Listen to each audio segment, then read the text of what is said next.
हमारे पूर्व उप मुख्यमंत्री आदरणीय कविंद्र गुप्ता जी,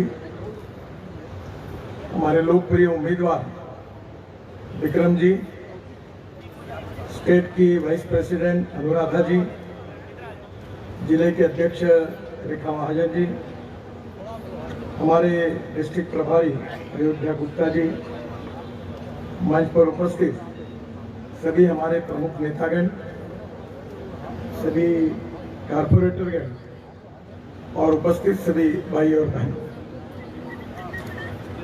जो विधानसभा का चुनाव होने वाला है, ये भारतीय जनता पार्टी, कांग्रेस पार्टी या नेशनल अलायंस या उनके किसी नेता के भविष्य का फैसला करने वाला चुनाव नहीं है। ये चुनाव विशेष रूप से हो रहा है कि क्या हमको जम्मू कश्मीर को सुखी, समृद्ध, संपन्न बनाना है, क्या जम्मू कश्मीर में टूरिज्म को बढ़ाना है, क्या हमको जम्मू कश्मीर में उद्योग व्यापार को बढ़ाना है, क्या हम रोजगार का निर्माण करना है। जो अनेक सवाल आपके भविष्य के साथ जुड़े हुए हैं, इसका निर्णय इस चुनाव में होने वाला है। और जिस प्रकार से मोदी जी 2014 में देश के प्रधानमंत्री बने, उसके बाद जम्मू कश्मीर में क्या परिवर्तन हुआ, ये हमारे भाषणों से हमको कहने की आवश्यकता नहीं है, क्योंकि ये चीज आपके आंखों से आप देख रहे हैं। केवल मेरे विभाग की अगर मैं बात करूं तो 1947 के बाद जम्मू कश्मीर में जितने रोड इंफ्रास्ट्रक्चर के काम नहीं हुए, उससे 3 गुना ज्यादा काम 2014 के बाद इस 10 साल में हमारी सरकार ने कर दिया। 2 लाख करोड़ रुपए के हम काम कर रहे हैं। मेरे पास लंबी लिस्ट है, पर उसके लिए मैं आपका समय नहीं दूंगा। केवल टनल की बात करेंगे तो जम्मू कश्मीर में करीब 1 लाख करोड़ की टनल हमने मंजूर भी की है और अनेक पर काम भी शुरू है। जम्मू से श्रीनगर के बीच टोटल 3 कॉरिडोर है और उसमें कुल 27 टनल है, जिसमें से 10 बन गई है और 17 में काम चालू है। जम्मू, उधमपुर, रामबन और श्रीनगर, इसके बीच 9 टनल बनाई गई है। बाद में चिनानी, किश्तवाड़, इसके बीच 5 टनल बन रही है। जम्मू से अखनूर, राजौरी, श्रीनगर के बीच 3 टनल का काम चल रहा है और पुराने मुगल रोड में डीपीआर बनकर फाइनल हुआ है और जल्दी ही उस कार्य का भी शुभारंभ होगा। जम्मू के लिए नया रिंग रोड बन रहा है, श्रीनगर के लिए नया रिंग रोड बना रहा है। और सबसे बड़ी बात कि हमने जम्मू विशेष रूप से माता वैष्णो देवी माता का दर्शन करने के लिए हमने दिल्ली कटरा हाईवे को भी निर्माण करने का काम हाथ में लिया है।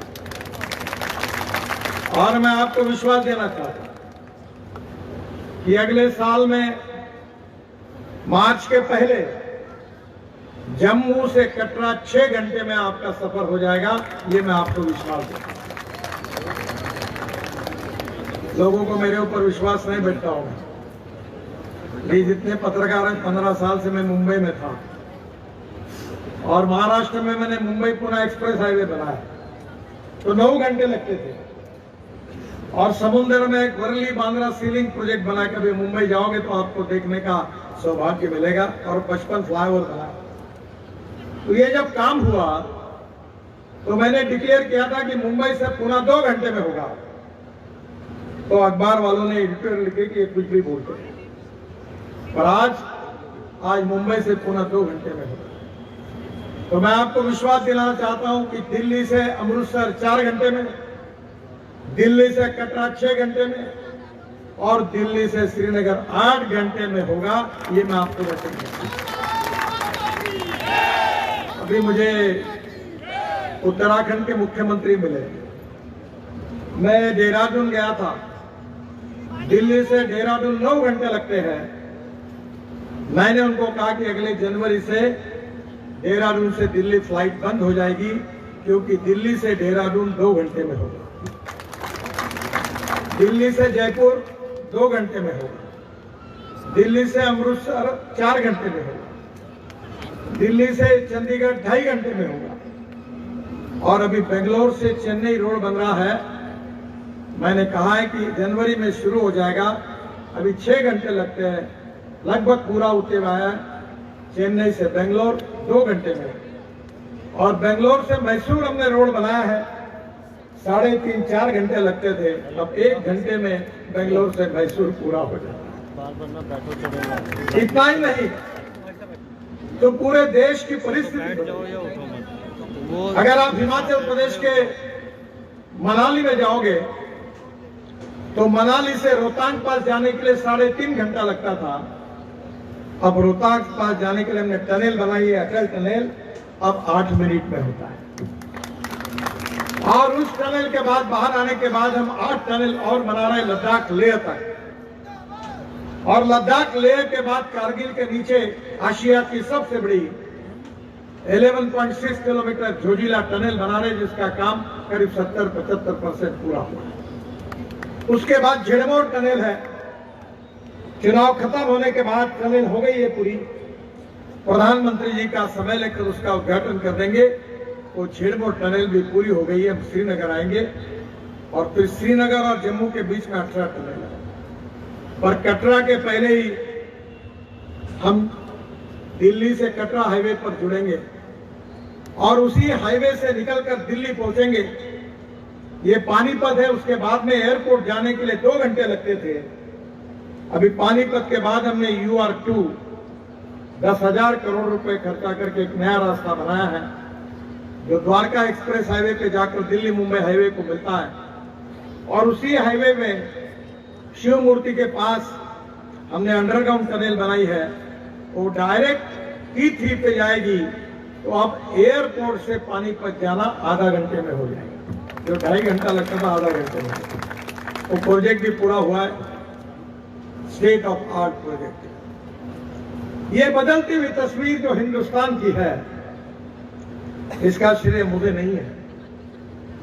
आज मैं आया था, हेलीकॉप्टर के दोनों पायलट मिलिट्री से रिटायर्ड पायलट थे, और उन्हें 3 पुल बना दिखाया मुझे, इतने सुंदर डिजाइन के, केबल स्टेट ब्रिज था, इतने सुंदर ब्रिज बने हैं कटरा के आगे।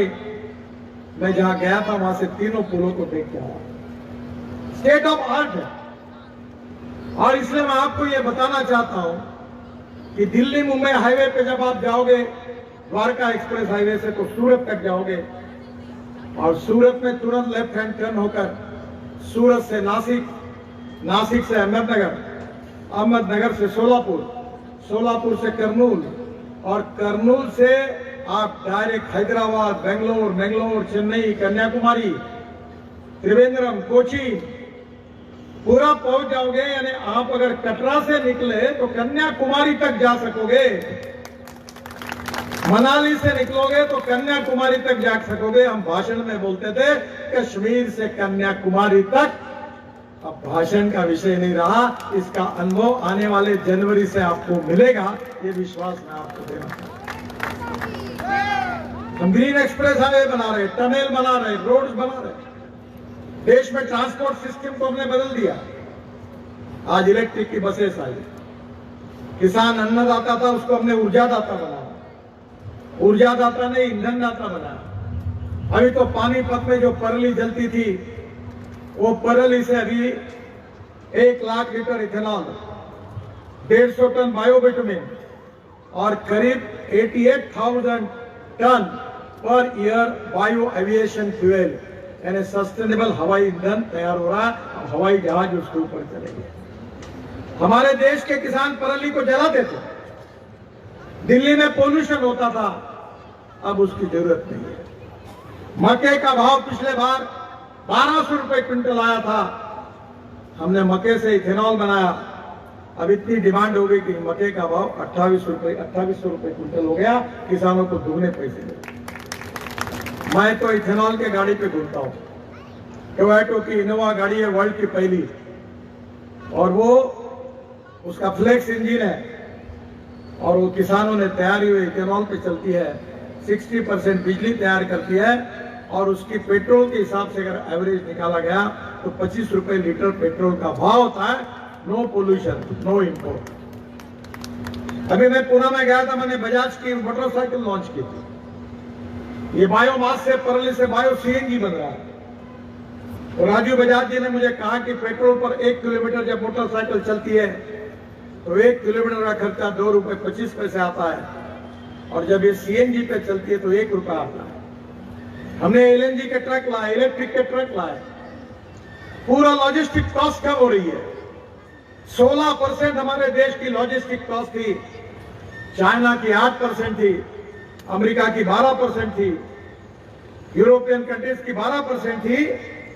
2 साल के अंदर हिंदुस्तान की लॉजिस्टिक कॉस्ट सिंगल डिजिट पे आकर 9% होगी। यह विश्वास मैं आपको देता हूं। इसका पहला परिणाम होगा एक्सपोर्ट 1.5 गुना बढ़ेगा। यह देश की तस्वीर बदल रही है, कश्मीर की तस्वीर बदल रही है। इसका कारण आप लोग हैं। अगर लोकसभा में भारतीय जनता पार्टी को अगर चुनकर नहीं देते, यहां से सांसद हमारे चुनकर नहीं आते, तो मोदी जी प्रधानमंत्री कैसे बनते? ये जो निर्णय किया है वो आपने किया है, जिसके कारण आज देश दुनिया की ताकत बन रहा है। प्रधानमंत्री कहते हैं कि हमारी आज अर्थव्यवस्था 5वें नंबर पर है वर्ल्ड में, हमें हिंदुस्तान को 3रे नंबर की अर्थव्यवस्था करनी है, $5 ट्रिलियन की इकोनॉमी करनी है। इतना ही नहीं तो आत्मनिर्भर भारत बनाना है और मुझे बहुत विश्वास है कि जल्दी जल्दी हम उसके नजदीक जा रहे हैं। ऑटोमोबाइल का भी डिपार्टमेंट मेरे पास है।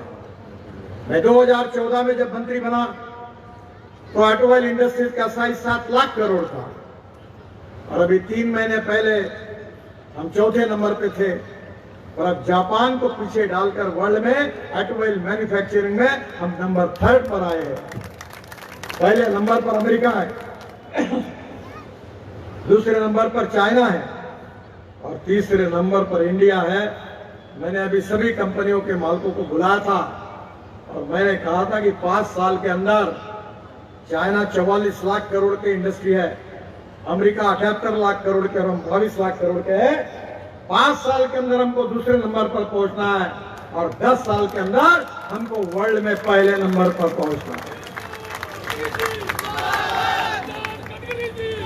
ये पहली इंडस्ट्री है कि जो देश में 4.5 करोड़ युवाओं को रोजगार दे सकी है। ये पहली इंडस्ट्री है कि देश के एक्सपोर्ट में सबसे ज्यादा कंट्रीब्यूट करती है। ये पहली इंडस्ट्री है कि जो जीएसटी के रूप में राज्य सरकार और भारत सरकार को सबसे ज्यादा रेवेन्यू देती है और इसलिए बहनों और भाइयों, हमारे देश का भविष्य उज्जवल है। और ये जो उज्जवल भविष्य है कि हम देश को भय, भूख, आतंक और भ्रष्टाचार से मुक्त करना चाहते हैं, गांव गरीब मजदूर किसान का कल्याण करना चाहते हैं, स्मार्ट शहर नहीं स्मार्ट विलेज बनाना चाहते हैं।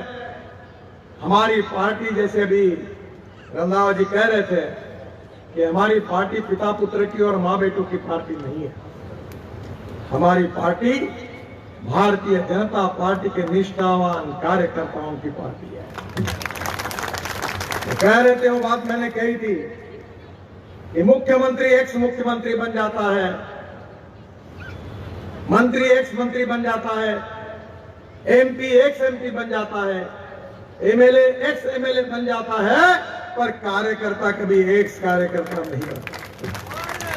निष्प्रभ, निस्वार्थी और समर्पित भाव से राष्ट्रवाद के विचारों का आत्मा जो विचार है अपने दिल में रखकर अगर सत्ता में रहेंगे तो गुड गवर्नेंस एंड डेवलपमेंट के साथ, और नहीं रहेंगे तो लोकतंत्र में जिम्मेदार विरोधी पक्ष के नाते हमारा अंत्योदय का जो सामाजिक आर्थिक चिंतन है, अंत्योदय जो पंडित दीनदयाल उपाध्याय जी ने कहा, वो हमारा उद्देश्य है। इस समाज के जो शोषित है, पीड़ित है, दलित है, जिनके पास रहने के लिए मकान नहीं है, खाने के लिए रोटी नहीं है, जिनके शरीर पर कपड़ा नहीं है, वो दरिद्र नारायण को हम भगवान माने और उसकी निरंतर सेवा करते रहे और जिस दिन उस दरिद्र नारायण को रोटी, कपड़ा और मकान मिलेगा, उसी दिन हमारा कार्य पूरा होगा। ये पंडित दीनदयाल उपाध्याय जी का सामाजिक आर्थिक चिंतन अंत्योदय के रूप में हमारा उद्देश्य है।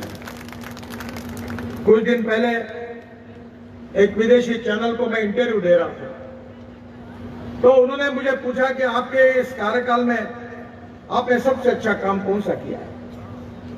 मैंने बहुत टनल बनाए, रोड बनाए, ब्रिजेस बनाए, 7 वर्ल्ड रिकॉर्ड हुए। और मैं इंजीनियर नहीं बन पाया क्योंकि मैं 75 में एचएससी में था, तो इमरजेंसी के खिलाफ काम में लग गया, तो परसेंटेज कम मिला, तो 50% से कम मार्क मिल गए साइंस ग्रुप में, तो मुझे एडमिशन नहीं मिली। अब मुझे 9 डॉक्टरेट्स मिली, डिलीट्स मिली है 9, 7 वर्ल्ड रिकॉर्ड हुए। और मैं अक्सर एक बात कहता हूं, तो ये कोई काम बड़ा नहीं है। मैं जब बचपन में अपने गांव में अपनी मां के साथ मामा के घर पर जाता था, तो साइकिल रिक्शा पे बैठता था। मेरी बहन, मैं सब बैठते थे। जब चढ़ाव लगता था तो रिक्शे वाला उतरता था, बेचारा मेहनत कर कर के पसीना निकलता था, हमको लेकर ऊपर खींचता था। मुझे बड़ा दुख होता था। पंडित दीनदयाल उपाध्याय जी ने कहा था कि ये जो प्रथा है, जिस दिन बंद होगी वह हिंदुस्तान के इतिहास का सुनहरा दिन होगा। डॉक्टर राम मनोहर लोहिया जी ने कहा था कि मैं जीवन भर ये मानवीय शोषण करने वाले रिक्शा में नहीं बैठूंगा। और बहनों और भाइयों, मुझे अवसर मिला 2014 में मैं मंत्री बना, मैंने मैकेनिक्स ड्रिवन ई रिक्शा देश में लाया, इलेक्ट्रिक रिक्शा। और आज मुझे खुशी है कि 1.5 करोड़ लोग आदमी को ढोने का काम करते थे, 1 क्विंटल का बोरा पीठ पर रखकर काम करते थे, उसको मुक्ति मिली। और 1.5 करोड़ लोग अब मैकेनिक्स ड्रिवन ई रिक्शा में चलते हैं, उनको एक नया स्वातंत्र मिला है। मैंने कहा यही मेरे जीवन का सबसे अच्छा काम है, जो अंत्योदय के विचार को मैं मानता हूं, उसके अनुरूप यही सबसे अच्छा काम है। क्या समाज की परिस्थिति नहीं बदलनी चाहिए? क्या हमारे देश को गरीबी, भूखमरी और बेरोजगारी से मुक्ति नहीं मिलना चाहिए? अगर सही दिशा होगी, सही नीतियां होगी, तो परिस्थितियां बदलेगी। हिंदुस्तान में सबसे young talented engineering man power अगर वर्ल्ड में किसी के पास है तो हिंदुस्तान के पास है। और नॉलेज, ज्ञान, ये सबसे बड़ी ताकत है। मैं अक्सर इस बात को दोहराते रहता हूं कि innovation, entrepreneurship, science, technology, research, skill, successful practices, we name it as knowledge, and conversion of knowledge into wealth is the future. और दूसरी बात मैं याद रखता हूं, मैंने अपने कॉन्स्टिट्यूंसी में टॉयलेट का पानी 7 साल पहले बेचा, ड्रेनेज का। आप शायद कल्पना नहीं करोगे कि 7 साल से हमको 300 करोड़ रुपए साल के मिल रहे हैं टॉयलेट का पानी बेचकर। अब दिल्ली के गाजीपुर के टेकड़ी की हाइट 7 मीटर कम हो गई, हमने 7 लाख टन कचरा रोड के अंदर डाल दिया। Ethics, economy, ecology and environment, सभी दृष्टि से, शिक्षा का क्षेत्र हो, स्वास्थ्य का क्षेत्र हो, नॉलेज का क्षेत्र हो, टेक्नोलॉजी का क्षेत्र हो, सरकार की नीति अगर सही होगी तो हिंदुस्तान विश्व गुरु बन सकता है। और इसीलिए जम्मू कश्मीर में पिछड़ापन क्यों है? हम जब स्विट्जरलैंड में जाते हैं, ऑस्ट्रिया में जाते हैं, तो बहुत बार सब देखने के बाद बोलते हैं इससे तो हमारा कश्मीर अच्छा है। आज हमारे यहाँ कितना सुंदरता है। मुझे विश्वास है कि टूरिज्म अगर बढ़ेगा तो जम्मू की गरीबी दूर हो जाएगी, कश्मीर की गरीबी दूर होगी। अभी हमने 4 धाम का रोड बना, अभी 75-80% काम हुआ है। दामी जी मुझे बता रहे थे कि उनके आने वाले बद्रीनाथ, केदारनाथ, गंगोत्री, यमुनोत्री आने वाले जो लोग थे वो 3 गुना बढ़े। उतनी बसेस लगेगी, उतनी टैक्सी लगेगी, उतनी गाड़ियां लगेगी, उतने रेस्टोरेंट लगेंगे, उतने होटल्स लगेंगे। रोजगार किसको मिलेगा? टूरिज्म अगर डेवलप होता है तो 49% ऑफ कैपिटल जो है वो रोजगार निर्माण करने के लिए खर्चा होता है। जो उद्योग व्यापार करता है वो वेल्थ क्रिएटर नहीं है, वो एम्प्लॉयमेंट क्रिएटर भी है। जम्मू कश्मीर में इन्वेस्टमेंट आनी चाहिए, IIT इंजीनियरिंग कॉलेजेस आनी चाहिए, रेलवे अच्छे तरीके से बनी है, रोड अच्छे बन रहे हैं। धीरे धीरे जम्मू की सर्वांगीण विकास की योजना लेकर भारतीय जनता पार्टी ने जम्मू की तस्वीर को बदल दिया। 370 कलम रद्द करना, ये जम्मू कश्मीर के इतिहास का सबसे बड़ा काम भारतीय जनता पार्टी ने करके दिया। आप दुनिया के किसी भी देश में जाइए, मुस्लिम देशों में जाइए, आप मुझे बताइए वहां तो एक ही कानून है, और हमारे यहां ऐसा क्यों? भारतीय जनता पार्टी जात, पंथ, धर्म, भाषा, सेक्स, इसके आधार पर किसी डिस्क्रिमिनेशन को नहीं मानती। कोई व्यक्ति उसकी जात, पंथ, धर्म, भाषा और सेक्स से बड़ा नहीं होता, उसके गुणों से बड़ा होता है, उसके कर्तृत्व से बड़ा होता है, और इसी बात पर हमारा विश्वास है। मैं अभी जो सभा में गया था, बहुत खुश थे लोग। मैंने बोला आप यहां तो खुश हो पर वोट भी डालो नहीं तो हाँ खुश रहोगे और आप चिंता मत करो। हमारी संस्कृति हमको यही सिखाती है कि जो वोट देगा उसका भी काम करेंगे और जो नहीं देगा उसका भी काम करेंगे। सबका साथ, सबका विश्वास, सबका प्रयास, इसी भाव को लेकर हम काम कर रहे हैं। हम जात, पंथ, धर्म, भाषा के आधार पर की राजनीति नहीं करते। मैं भी लोकसभा से चुनता है। मैंने 50,000 लोगों के सामने कहा था कि जो करेगा जात की बात उसको कस के मारूंगा। अल्लाह याद रखना, कोई फर्क नहीं पड़ता। हमारे काम से, हमारे कार्य से, हमने किए हुए अच्छे कार्यों के साथ हम जनता का विश्वास मिलाएंगे और देश की तस्वीर को बदलेंगे। यही भारतीय जनता पार्टी का है। यहां तो ऐसा हो रहा है कि मुख्यमंत्री के पेट से नया मुख्यमंत्री पैदा हो रहा है, एमपी के पेट से एमपी पैदा हो रहा है, पूर्व प्रधानमंत्री थे उनके पेट से नया प्रधानमंत्री बनने की कोशिश कर रहा है। क्या कार्य कर्तृत्व के आधार पर निर्णय होना चाहिए या किसी का बेटा और बेटी है इसके आधार पर निर्णय होना चाहिए? ये निर्णय आपको करना है। लोकतंत्र, हम हिंदुस्तान जो है, हिंदुस्तान का लोकतंत्र है, वो वर्ल्ड की सबसे बड़ी डेमोक्रेसी है, मदर ऑफ द डेमोक्रेसी। और ये हमारा लोकतंत्र 4 पैरों पर खड़ा है: जुडिशरी, लेजिस्लेटिव विंग, मीडिया और एग्जीक्यूटिव विंग। और इस लोकतंत्र को मजबूत करके इसी माध्यम से सामाजिक आर्थिक परिवर्तन करके राष्ट्र के पुनर्निर्माण को करते हुए हमें विश्व गुरु बनना है। और मैं विश्वास के साथ कहता हूं हमारा भविष्य उज्ज्वल है। आप कभी याद होगा तो YouTube पे जाकर विवेकानंद जी का भाषण शिकागो में किया हुआ सुनिए। उन्होंने कहा था कि 18वीं सदी जो थी वो मुगल सल्तनत की थी। 15वीं सदी जब शुरू हुई उस समय अंग्रेजों का यूनियन जैक सब तरफ था। 20वीं सदी में अमेरिका सुपर इकोनॉमिक पावर बनी। बाद में उन्होंने ये कहा था कि 21वीं सदी अगर होगी तो वो हिंदुस्तान की होगी, भारत की होगी। वो इंफॉर्मेशन टेक्नोलॉजी और बायोटेक्नोलॉजी की होगी। Knowledge as a power, conversion of knowledge into wealth इसकी होगी। वर्ल्ड में हमारे डॉक्टर, हमारे सॉफ्टवेयर इंजीनियर बहुत अच्छा काम कर रहे हैं और इसलिए देश की तस्वीर बदल रही है। और जो भी परिवर्तन कश्मीर में हुआ, जो नीतिगत फैसले करके हमने कश्मीर के विकास को गति दी है, और इसलिए जब कश्मीर में भी हमारा राज्य आएगा और दिल्ली में भी भारत सरकार हमारा होगा और डबल इंजन की सरकार जब होगी तो आज की जो स्पीड है इससे 2 गुना ज्यादा गति से ये बुलेट ट्रेन दिल्ली से निकलकर श्रीनगर तक पहुंचेगी। कहीं रुकने की जरूरत नहीं। मेरा विश्वास है कि आप सब लोग भारतीय जनता पार्टी को चुनकर देंगे। और ये भी विश्वास है कि हमारे यहाँ के उम्मीदवार विक्रम जी यहाँ से खड़े युवा है और निश्चित रूप से जम्मू के विकास में मेरे पास आए थे।